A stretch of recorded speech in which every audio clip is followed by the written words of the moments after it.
Hello, my name is Mark Pimentel. I'm one of the CAM application specialists here at Hawkridge Systems, and in this video, we'll be looking at how to streamline the programming of a feed screw. So essentially, this is just an applications video, but what we're really talking about is saving your operation plan, saving the work you've already done to a previous example of the part that you can then carry forward to other similar parts. So let's see how that's done on this feed screw we have on screen here.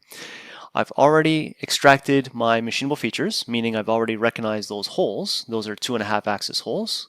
But on the surfacing side, I've defined just the internal surface of the feed screw and then additional surfaces for gouge checking. So in this case, just the outer skin of the part.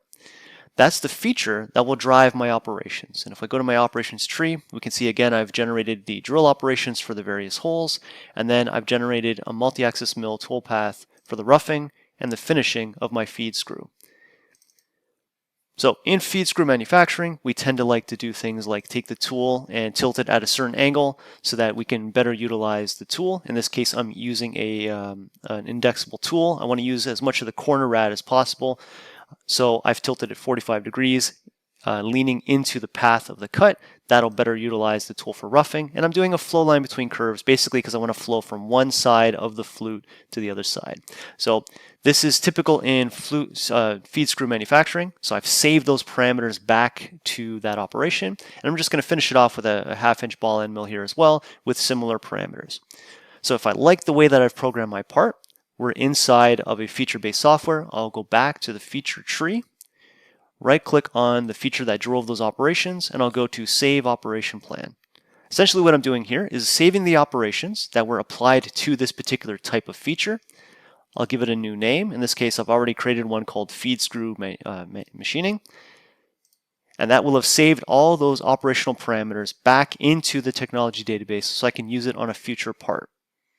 So let's say we now get a new job, and the feed screw looks like this. It has a different shape, different geometries, but I want to program it the same way. Well, you can see I've already defined my surfaces. Once again, just the inside surfaces and the avoid surfaces on the outside. And you can see next to it, I've chosen my strategy as the feed screw machining strategy that I previously created. So all I have to do now is just generate operation plan. You'll see that it adds those same tools, those same feeds and speeds. If I open up the operation, you can see I'm still using flow line between curves, and it came in at the 45-degree angle. So all the particulars of the previous operation were saved here, and all I have to do is just define the new geometry, define that new multi-surface feature, similar features as the previous one, but different time around because it's a different part.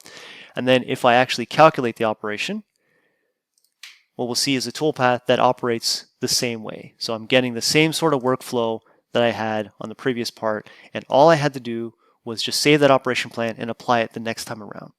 So if you have typical parts that change in terms of geometry, but you want to machine them the same way, this is your way of retaining those parameters, thus standardizing the way that your shop programs your parts. So it really doesn't matter who's running the software, you're all programming it in the same way, getting that consistency across your production.